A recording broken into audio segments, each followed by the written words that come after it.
This is the Changelog. We're a member-supported blog, podcast, and weekly email covering what's fresh and what's new in open source. Check out the blog at thechangelog.com. Our past shows at 5by5.tv/changelog.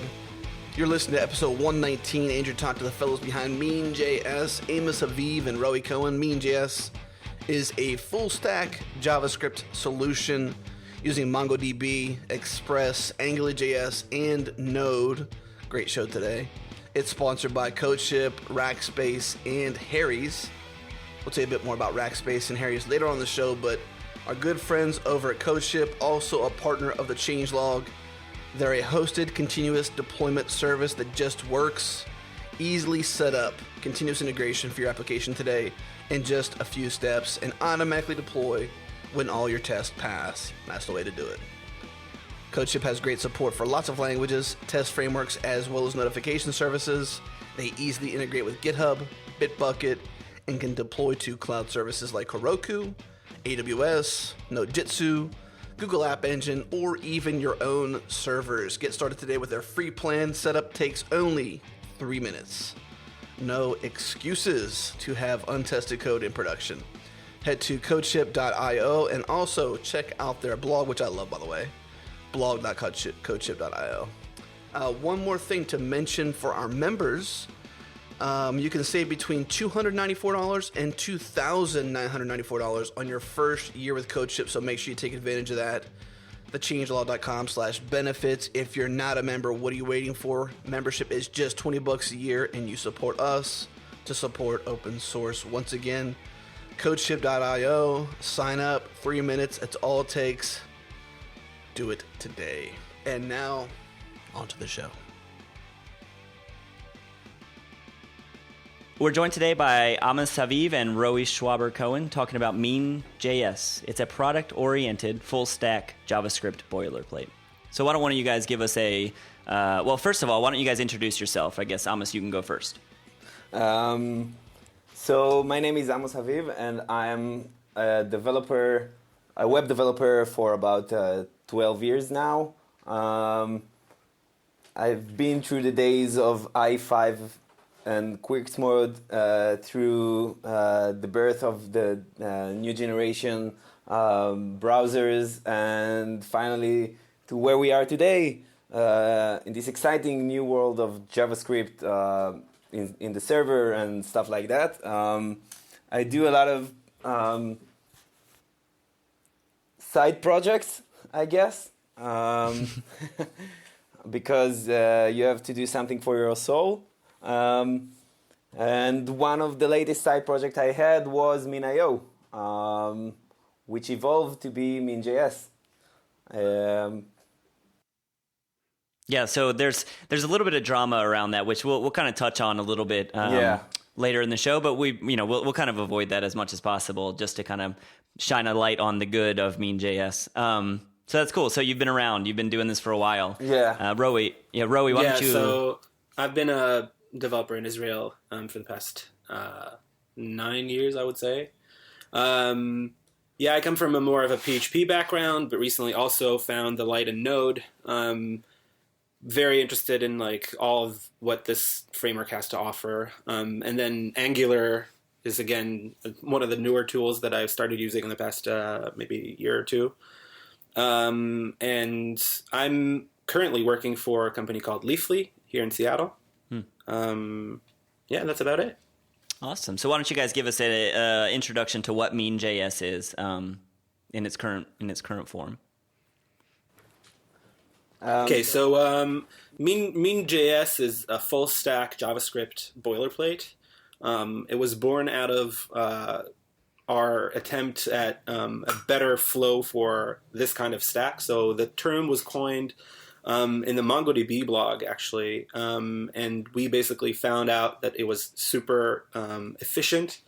Amos basically wrote the stack, I think it was 6 or 7 months ago. No, it was... Am I making a mistake? Yeah, it's about a year ago. The blog post was written by a developer called Valery Karpov on the MongoDB blog. I used to do. I'm a freelance developer, so I'm involved in several projects, and I recognize a certain pattern in projects where developers use MongoDB as the database, Node as the web server, and AngularJS as the client web framework, and decided those projects could be better organized if they put in some sort of order. So I created a MEAN stack, which I used for about 2 months before we released it as an open source. I thought the name MEAN was cool, and when I looked it up, I found out several people are already using it. So I just released it as MEAN to address the namespace, I guess. It's basically was constructed to offer MVC whatever structure to both the server side and the client side in a way that represents your entities properly. I think what I tried to do was help developers coming from strict type languages with background in Java, ASP.NET, and stuff like that. Step into the world of Node.js web applications and feel a little more comfortable. Right.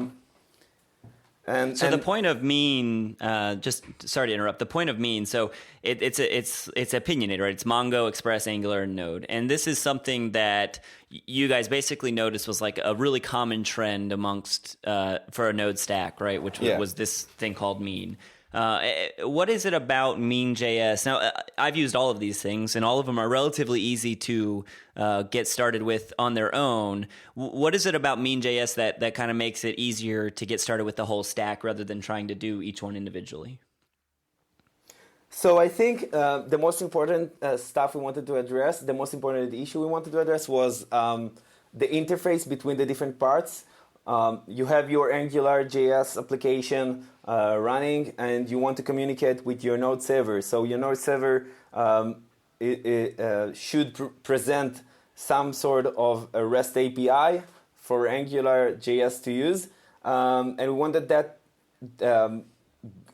interface point to be properly organized. So when you download the stack, you get a folder structure and a couple of config files that help you configure the different parts of the application, like the connection point between Node and MongoDB, where we use the Mongoose module, or a user authentication layer, which uses the popular passport module. And we wanted to give this all out of the box to let developers just begin writing their code instead of trying to figure out how to build their project, and just concentrate on building what they want instead of the infrastructure, which I used to see developers taking a lot of time dealing with the infrastructure and the proper way to connect those parts. Right.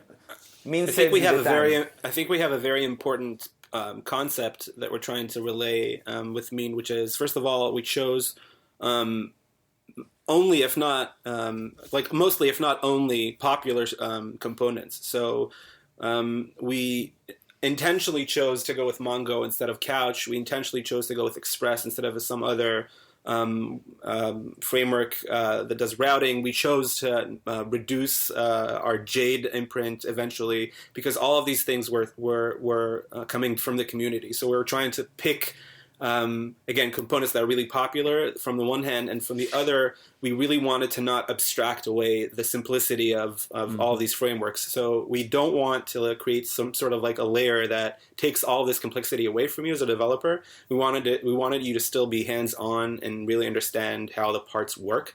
But that doesn't necessitate you learning each of the components and like really knowing how to integrate them properly. Right. And we found that it was really easy to start creating vertical stacks, which means like all the stacks in the all the parts of the server and the client for a given entity. It made that whole process a lot easier and a lot faster. Right. So this is different from a lot of our listeners are Rubyists, and this is different from Rails, in that Rails is its own thing, right? It builds all the layers into its own thing. And this would be similar if you guys were to say build your own Express that had its own templating and its own database and its own, all that. Mean, it takes the other tools, so you still have complete control over the tools individually, and it allows you to, but it makes it easier to kind of connect it all together. Yeah, I think one of the more prominent patterns we saw with Mean is the amount of forks that were kind of unusual to see. About 1,000 forks already. Yeah, so the total is about 1,000 forks, and the reason for that is people like different flavors of Mean, and they like different flavors of full stack JavaScript, really.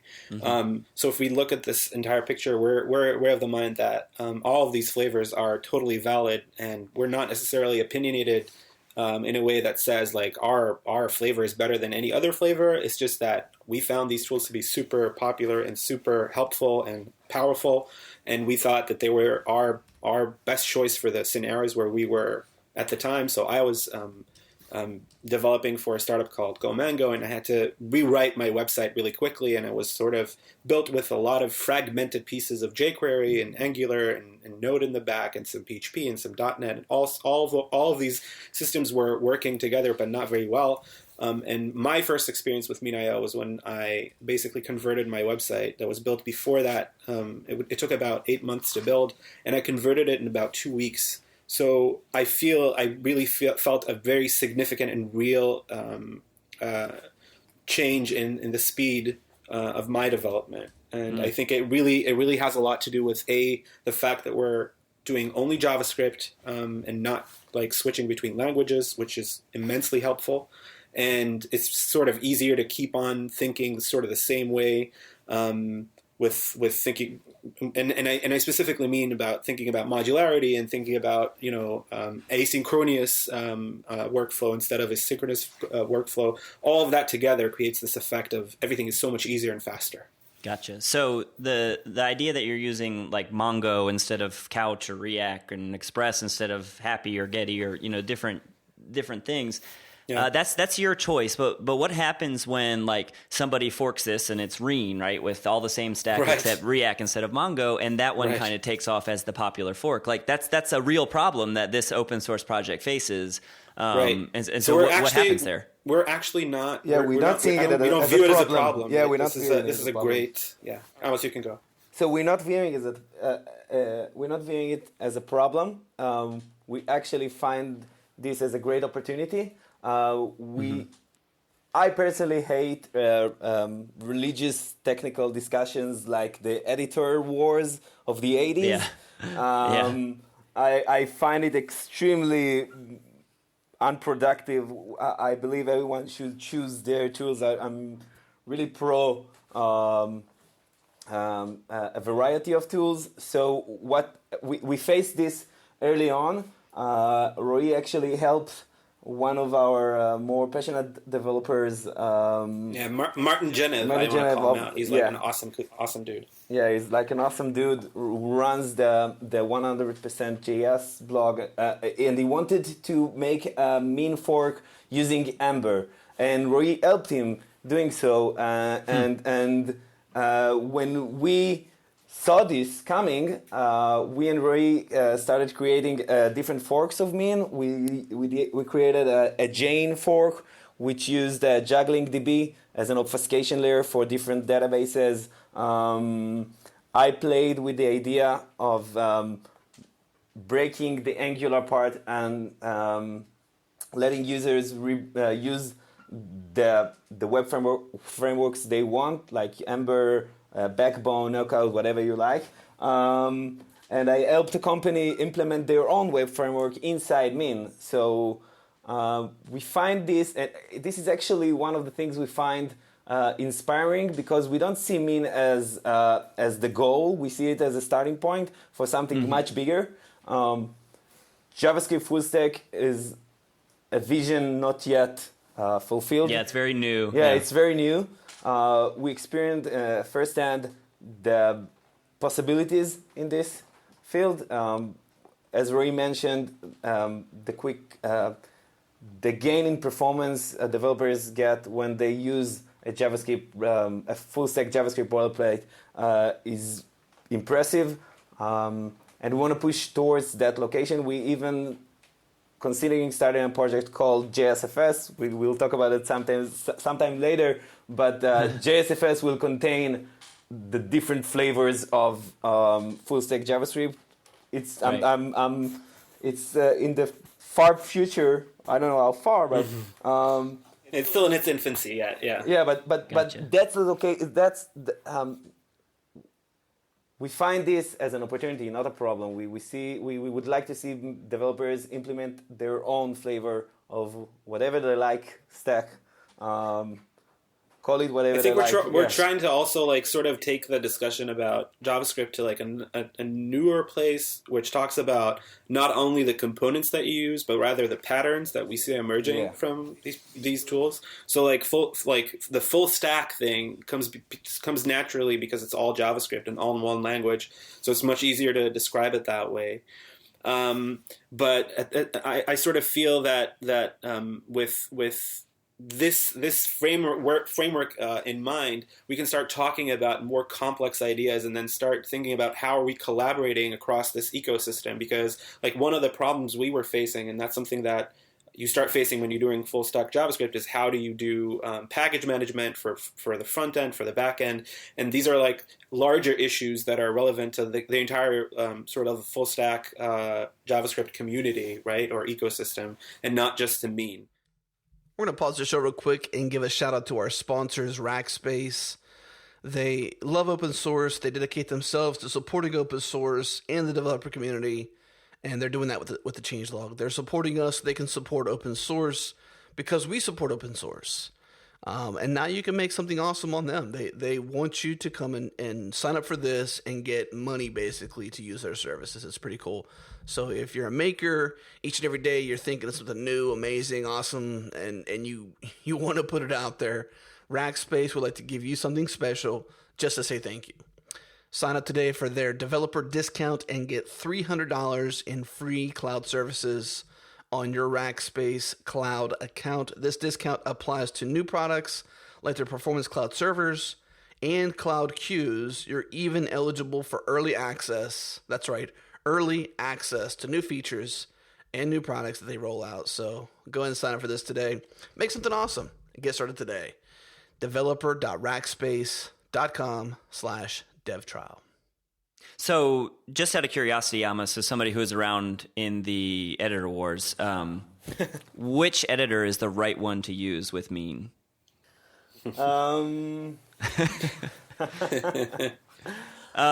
Developers prefer different kind of editors according to the way they used to program.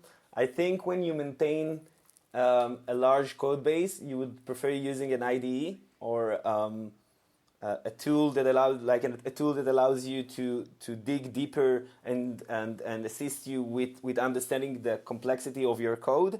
And when you write a lot of code like we do, I prefer my editors as lean as possible. I currently use Sublime.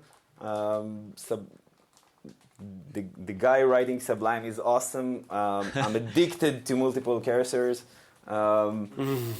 So that was a joke question. You're not supposed to really have an answer for No, that. That's not sorry. fair. No, you stepped into a field I'm talking so much about.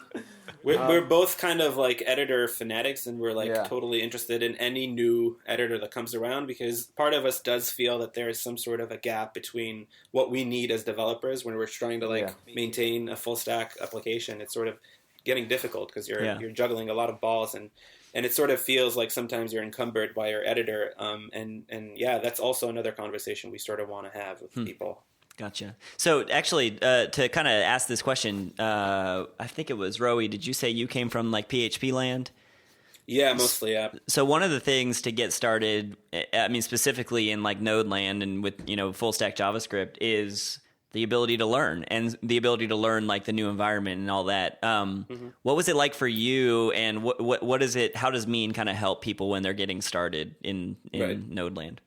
So my experience was that everything requires a lot of experimentation, and well, once you get the gist of how JavaScript works in its core, once you start understanding that not everything is synchronous, everything sort of starts making more sense. So I had a rough time starting out, and I didn't have a whole lot of documentation on Node because I started playing with it when it was like still not really around as a production framework at least. And what we're trying to do again is like sort of with MEAN is sort of start with frameworks that are already well known, already have a community and some sort of a good documentation with them. And we really tried with MEAN.js to expand our own documentation and sort of make it easy for you as a developer to start fiddling with JavaScript with MEAN. Because again, if you're a JavaScript developer, and even if you're not a JavaScript developer, it's not very complicated.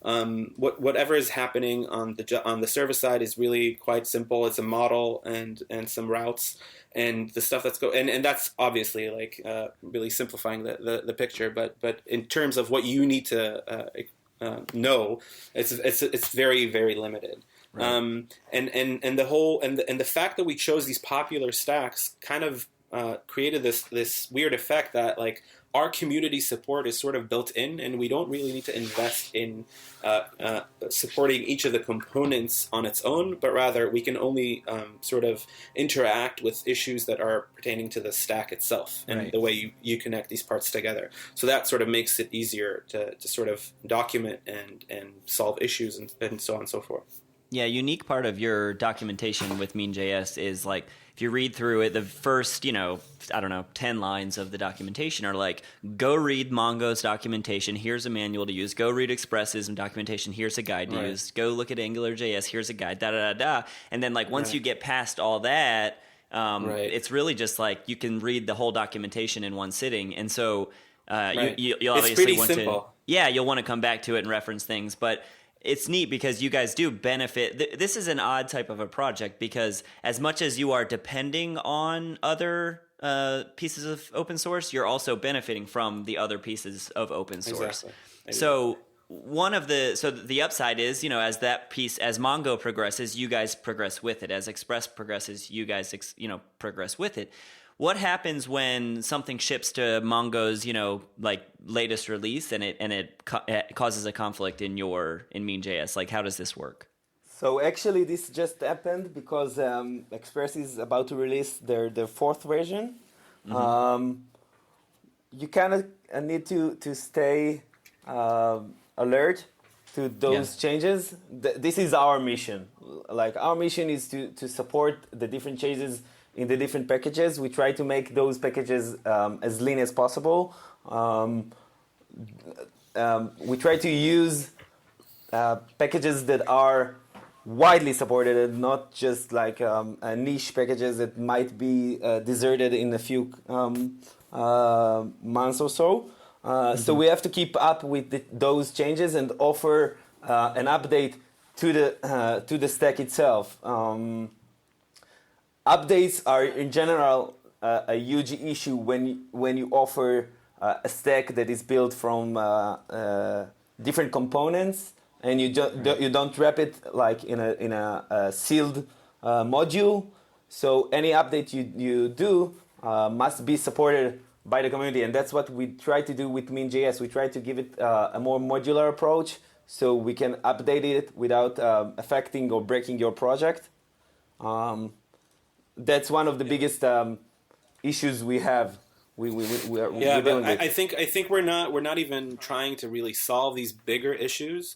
I think with projects like JSFS and that may or may not happen, we might again create enough discussion about the issues that pertain to all of us. I mean, not just the MEAN stack, but the Rien stack and the Jane stack and the Amen stack or whatever stack it is. We're all going to have a problem with maintaining backward, like our dependencies and maintaining our backward compatibility when we ship things that are super dependent on other packages, and I don't think we're alone in this. And again, right now it's our mission to keep maintaining a live, very healthy stack. But we see that this issue is going to happen for everyone, so we sort of want to create a discussion about this as well. So do you guys follow like beta or alpha releases of the pieces of Mean and like integrate, kind of proactively? Yeah, we try to react to different changes when they do happen. We try to predict what would happen to the stack when the final release will be. But what we use is, luckily we have each dependency in the project is installed by using a package manager. Right. The amazing NPM and Bower tools help us maintain the project solid while we test the different changes that come from the community. So before we release before we upgrade the versions of our dependencies, we can test it without breaking the master branch of our project. Right. So it is though very unique because people are not basically building very simple applications on this, and like the amount of complexity. This is basically a web framework, really, and it's going to be hard to really predict 100% of breaking changes, but we are doing our best. Yeah, for sure. So you guys have a few other requirements which are not like specifically Mean. You mentioned Bower, so you have npm. Well, that's Node basically. Bower, Grunt.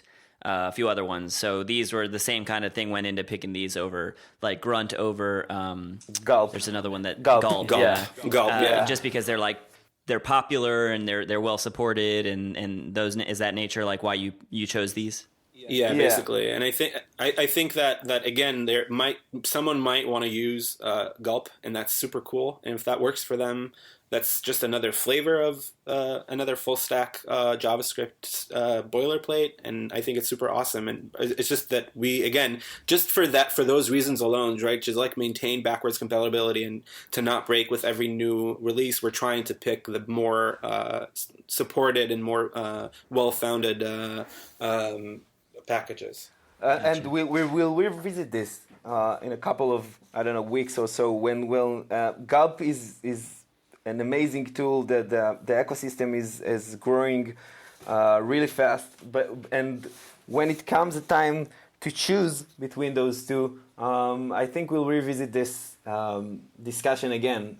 So we need to again react to where the community is leaning toward. Gotcha. Yeah. Why don't you talk a little bit about JSFS? You mentioned it, and what is it, and when will we start hearing about it? So JSFS is like a grander idea. Our dream. You can tell it. You can tell it this way. It's our dream. It is our dream, and it sort of like tries to talk about again larger problems and issues that you see when you're starting to deal with full stack JavaScript, and some of them some of those issues are like we talked about, what flavor to choose for what scenario, and we sort of want to make it a level playing field and sort of give a face to all of these flavors, but just like maybe make sure that the most prominent ones are shown to everybody. The ones that use the most popular components should be on top, we think. But on a larger scale, we sort of want to talk about again the process of managing your file system and how you deal with deployment and how you deal with development cycles, and how do you integrate a product lifeline to your JSFS sort of workflow. And we sort of want to address the larger issues that come with JSFS and not necessarily focus on one stack or the other. And we hope to see something very soon. I don't think we have a set launch date for this yet, but yeah. Cool. So you mentioned that. I just wanted to make sure we hit on that a little bit. Going back to Mean, you have the concept of modules in Mean, and I noticed the only module that you have is Mean SEO. Were modules an original part of MEAN.js, or is that a relatively new addition? It's something we planned. Yeah, it's something we planned a few months back, we had a little struggle relaunching Mean as Mean.js. So we wanted to concentrate on writing proper documentation, but it's one of our main goals to wrap Mean with supplemental modules like the Mean SEO module. It's not the only model we want to build. There are other models we plan on building in the next couple of weeks. We're working on other tools, but modules are definitely one of the best ways to support a stack without breaking it, like without making it vulnerable to too heavy. Yeah. So what constitutes like a module? What can we expect to see in modules for Mean?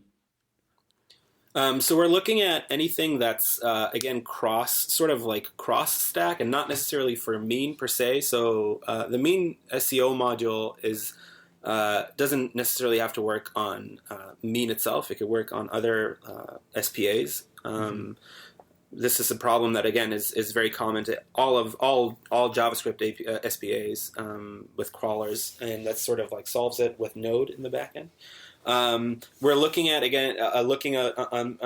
at ways to improve loading your scripts onto the page, compressing them, making sure that all that process is taken care of, again, behind the scenes. And these are things that you don't necessarily have to care about if you just want to build a web application, but it would be better for you to have those things just to make sure your app is working properly. So we're looking into that. We're looking into some... maybe we're not even completely sure that we'll go into a more commercial sort of side of it, where we would try to maybe build a store or anything of that nature. But right now, we're really focusing on features that would make your stack work properly. And if we could, not necessarily build something that's super opinionated towards Mean specifically, but rather solve a larger problem for full stack applications, that'd be great. Gotcha. So somebody could take, like, ideally, so Mean SEO is an Express middleware. So anyone using Express for an SPA could essentially pull that in. Is that right? Exactly. We're going to pause the show real quick and give a shout out to our sponsor, Harry's. This is a unique sponsor for the changelog. We don't often get non-tech related sponsors, but Harry's loves the changelog. Oddly enough, they love open source too, so it's kind of neat that they wanted to sponsor the changelog, but we welcome it. It's different. So here you go. Harry's was sparked by a personal experience of Andy, and Andy is one of their co-founders, and his experience that he had is emblematic of the experience, myself included, but many of us guys have when we buy shaving supplies.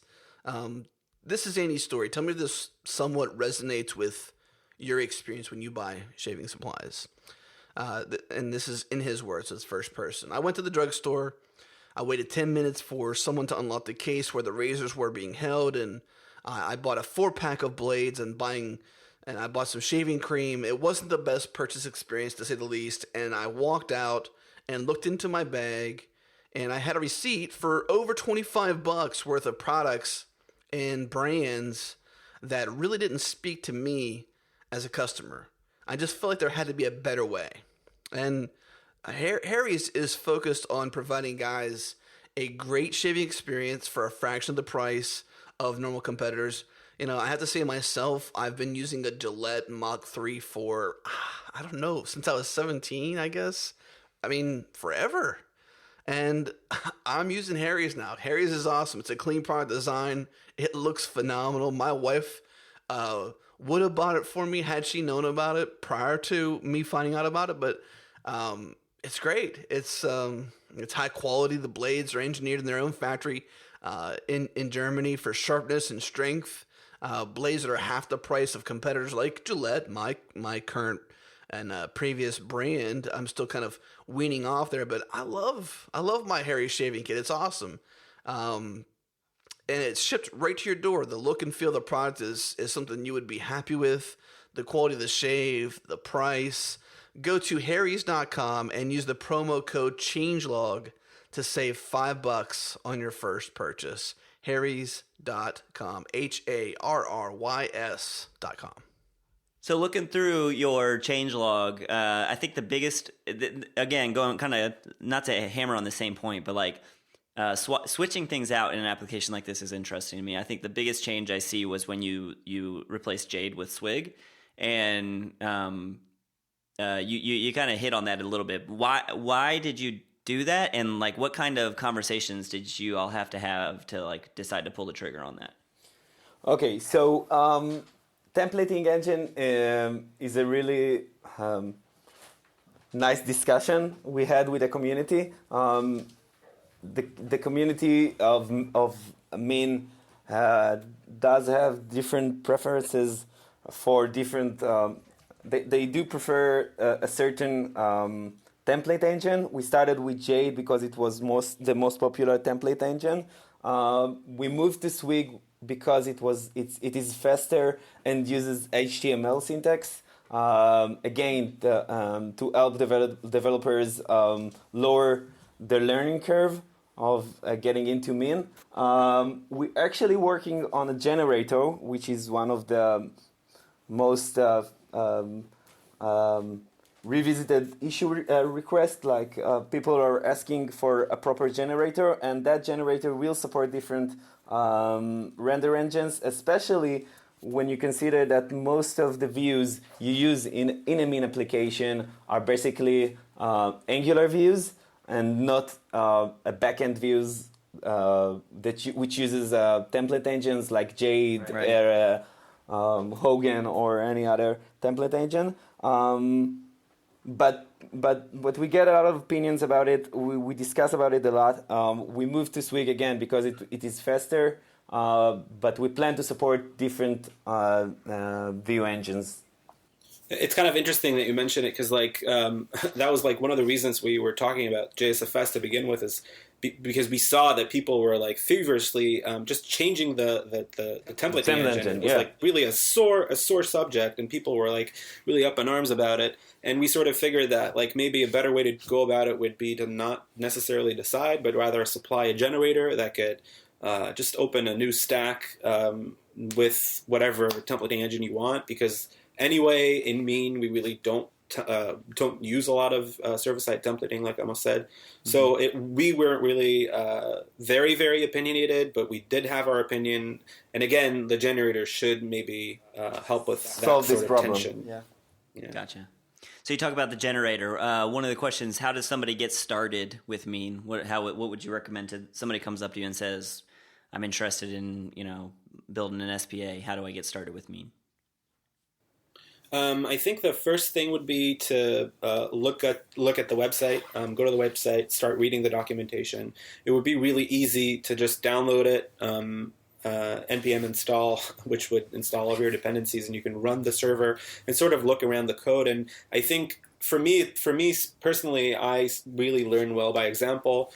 We included a full stack example of an article. So you can see all sorts of things that you could do from like the point where you define your model through the routes and then the Angular service and the views, etc. And you can just like follow through the stack and sort of look at how it's implemented, and then just play around with it, maybe implement your own stack.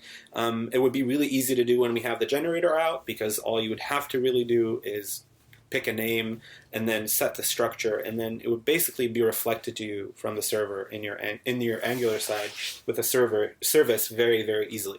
So if you do have, I think to start using MEAN, you do need some sort of a background, a bit in Node, like a very basic understanding of what it is and how npm works, maybe, and you do need some sort of knowledge and maybe even experience with Angular. I wouldn't necessarily recommend this to someone who doesn't know any of these at this point. But if you do have that kind of knowledge, then for sure, I think if you just download it and walk through the stack and all of its parts, it's pretty self-explanatory. And if that's not enough, then Amos has really worked and really hard on the documentation on the website. And lastly, and maybe most importantly, we are here to answer anyone's questions, and we will do our best to really reply to issues. And we really encourage everyone to ask and talk to us, because we just love it. And I think one of the best things that happened on a personal level to me, and I think to Amos as well, was seeing the amazing reaction from the community. And that's something that this is my first open source project that I'm really committed to. And I feel that the community support and engagement has really made a difference and really made it worth my while to actually do it. And it's super fun, and people are awesome, really. Best part of my day is discussing with developers what they build, well, about the projects they do. It's like answering those emails is like so it makes you feel like what you do matters. You see people creating their dream project, and they ask you for such simple questions, and you can really help them get through. Like, right. So we are pretty communicative about supporting the community, and we do, and we'll make the documentation better. I promise you that. Accepting forks. Yeah. Yeah, accepting forks. Yeah, we're totally accepting forks. Yeah. And if you want to talk to us about your own JavaScript full stack flavor, we totally encourage you to do that. And we are totally non-denominational, so whatever kind of flavor you want to bring onto the table. I think we are going to limit the scope to just JavaScript and not other languages at this point, because otherwise it'll just be a big mess. Yeah. But yeah, if you do have a stack, we would love to hear from you. So one of the things, Amos, that you mentioned was, it's like your favorite part of the day is answering emails about what people are building. Anything that we know of, like that you could tell me that people are using MEAN.js in production to get started with? I don't know if I can disclose this information, because they trust me. They show me their projects. They show me their code. I don't know if I would like to disclose their projects. I've seen people create simple applications, an hackathon application or something like that, and I've seen people restructure their company's 20 years old stack in Mean. I'm actually helping a couple of companies doing so. But what we are about to open a build with section in our site, and we'll invite people to share what they're doing. Gotcha. But I've seen so we'll look out for that. Yeah, look out for that. I don't want to get you in any trouble here. Yeah, better not. Yeah. Awesome. So for our guests that are just listening, or for new listeners to the show, we ask our guests the same questions at the end of every show. So we'll go ahead and ask you them now. The first one, I'll ask you, Roie, first, is for a call to action for the community. A call to arms would maybe be just build your stacks, and just be involved in the discussion. Really, let your voice be heard. We really want to hear from you, and we really want to hear what you think about our stack, and if you have different ideas about how it should work or a different stack, we'd totally love to hear about it. Gotcha. What about you, Amos? Let us know what we're doing wrong, I guess. And how would somebody do that? Is it through GitHub issues? Or use the GitHub issues. Flame wars on Twitter? We have a community section in our website. You can use Twitter, Facebook. You can personally drop me an email or something like that. You can use the Google group. We're making ourselves available in an IRC channel, but I think the best way to do it is to just open an issue in the GitHub repository, asking us to change something or something like that. Okay, cool. Yeah. Amos, if you weren't doing this, what would you be doing instead? Oh, I would surf the amazing beaches of Sri Lanka every day. Awesome. For like 12 hours. We've actually had a few people say surfing, so yeah, that seems to be a common trend amongst developers. What about you, Roie? I'd probably be a musician, I think.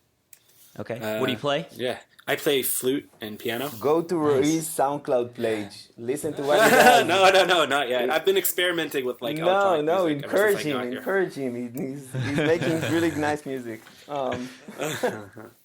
That's Roie Schwaber Cohen on SoundCloud. Yeah. I just started you. Sorry, man. That's fine. That's awesome.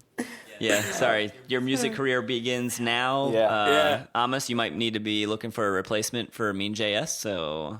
Nothing's gonna break this relationship, don't worry. We've been through a lot. Amos, programmer hero. Oh, that's a tough one. And that's an easy one for me. Douglas Crockford, for sure. Yeah? He's The good parts. The good parts, yeah, for sure. He's the guy who made JavaScript all make sense to me, and I have watched all of his lectures on YouTube, read all his books. He's just an awesome dude. Yeah, for sure. Any for you, Amos? And Amos, you could even say your parents. We've had that before. Yeah? Oh, that's... I think Dennis Ritchie, which wasn't really appreciated at this time. He died the same day, the same week Steve Jobs died. He invented the C language and contributed to the Unix. It was really cool. I like those odd guys. In the duo of Woz and Steve Jobs, I'm certainly the Woz kind of guy. Yeah. That's good. Yeah, they need support too. That's good. Yeah. Yeah, totally. They do cool stuff. Awesome. They do cool stuff. They just do it because they like to do it, not any other. Yeah. Yeah. I mean, when you kind of start reading into a lot of that history, you see that it's generally the people with more moxie that become famous, and not necessarily. I mean, not to take anything away from Steve Jobs. Yeah, of course. That mold, but. That, he has some moxie, and that's kind of what propels him to like superstardom status versus the Woz's of the world. And Woz is so nice. You have to give him. Yeah. Just a nice guy. He's a really nice guy. Oh, awesome. Yeah. Well, I wanted to say thanks so much for joining us on the show. Again, it was Amos Haviv and Roie Cohen talking about MEAN.js, which sounds like it's just getting started, but it's got some tremendous movement behind it, and I'm excited to kind of see where it goes. You mentioned this before, but what is the Twitter for MEAN.js that people can follow? It's MEAN.js.org. The website is meanjs.org. We're MEAN.js on Facebook and GitHub. We hope Twitter would give us the MEAN.js name because it's abandoned for some reason. But for now, it's MEAN.js.org. Awesome. Yeah. Well, we'll be back next week with another show. Sorry that we have been absent a little bit. I've been starting a new job, and so it's been kind of hectic. So for our listeners, we will be back next week, and we'll be weekly from here on out. So until next week, let's say goodbye.